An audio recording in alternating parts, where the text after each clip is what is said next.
Planet Namek Saga sucks right now, and already I can imagine a lot of you are getting ready to cook me in the comments.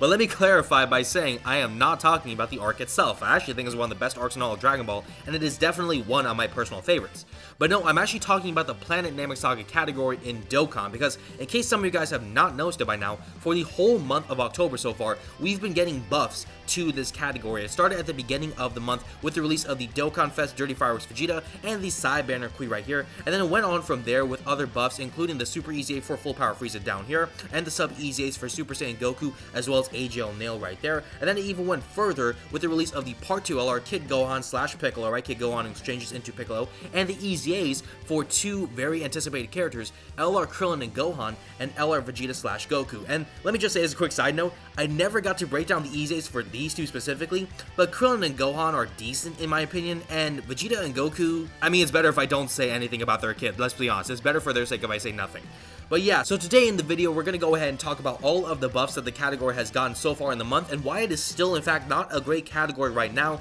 and at the end of the video, I'll share my personal thoughts on what needs to happen if this category has any hope of getting to the mountaintop. Now, as far as the category is concerned, we of course have some good things to show for it, right? Like, for example, we have the Dirty Fireworks Vegeta, as well as the LR Kid Gohan slash Piccolo, and also the Super Easy 8 for the Full Power Frieza. All three of these units are pretty good boosts to the category because all three of them are decent to good at minimum, in my opinion. But also, aside from them, we have some pretty poor excuses for unit upgrades as well, like, for example, in my opinion, the Sub Easy 8 for the Super Saiyan Goku, as well as the LR Easy 8 for the Vegeta slash Goku right here. Now, to be fair, an Easy 8 is still an Easy 8, so they're obviously going to be better than what they were prior to getting Easy 8s, of course, right? But in the grand scheme of upgrades for the category, they still were definitely done dirty in my opinion compared to some of the other upgrades during the month, and it almost makes me wonder if we maybe should have left them for something later down the line. I mean, if you guys remember during the Worldwide Celebration campaign a month or 2 months ago now,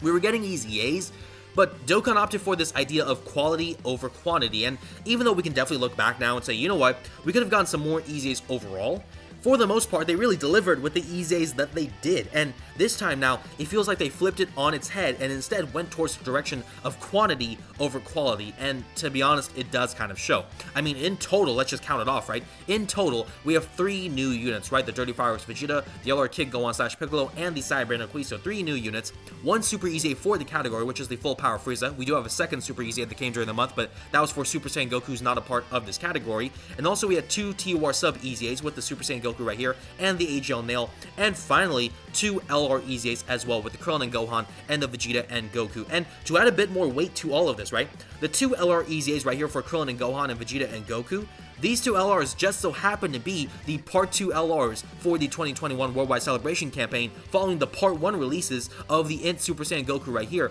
and the AGL Full Power Frieza. So, in total, right, this comes out to 8 new or updated units for this whole Namek Saga Renaissance, as I like to call it, and yet they don't exactly stand out to the point where they make you say, you know what, I need to use the Namek Saga team again with all of these powerhouses. Like, that is not what you're necessarily saying when it comes to this whole category with all these buffs and everything to consider in that sort of regard. Now, in terms of what could be done to improve this category as a whole, to be honest, it's a bit too late right now. Let's just say it for what it is. We're already getting set to see who the end of October Dokkan Fest unit is going to be, so for now, the Namek updates are likely over with. But in terms of what can be done to make the category much better in the very near future, we do have a few options to give us hope, in fact, and, you know, for one, we're still missing the Easy A's for the Super Saiyan Goku and the AGL Full Power Frieza. Now,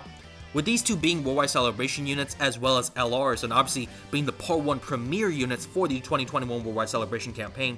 this means that they should be given a great deal of justice with their Easy A's, and I swear to God, they better be done right with their Easy A's. I've been waiting for these two to return to the mountaintop once again, so they better cook when they put the Easy A's out for the Super Saiyan Goku and the Full Power Frieza. But of course, besides them, we also can look forward to potentially seeing some Sub Easy A's for the Tech Piccolo right here, as well as the Third Form Frieza here as well.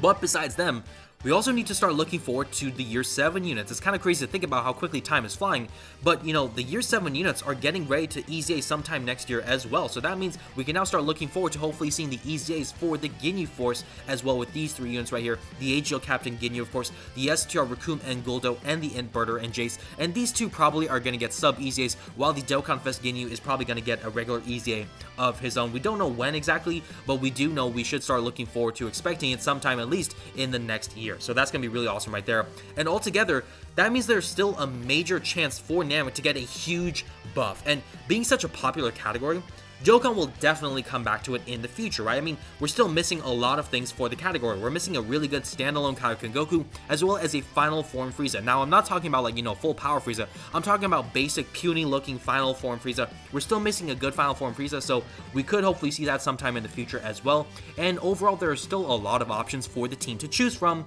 We'll just have to wait for them to another time, though, because unfortunately, you know, we've come to the end of the Namek Saga buffs this time around, so we'll have to wait and see when Namek will get a glow up once again, and hopefully the very near future. In any case, that's going to do it for the vid. If you guys enjoyed it, be sure to drop a like down below, as well as subscribe to the channel, and comment down below, what do you believe is missing in order to make the Planet Namek Saga category elite? Let me know in the comments down below, and feel free to check out some of the other vids on my channel as well. Thank you all so much for watching, and I will see you all in the next one.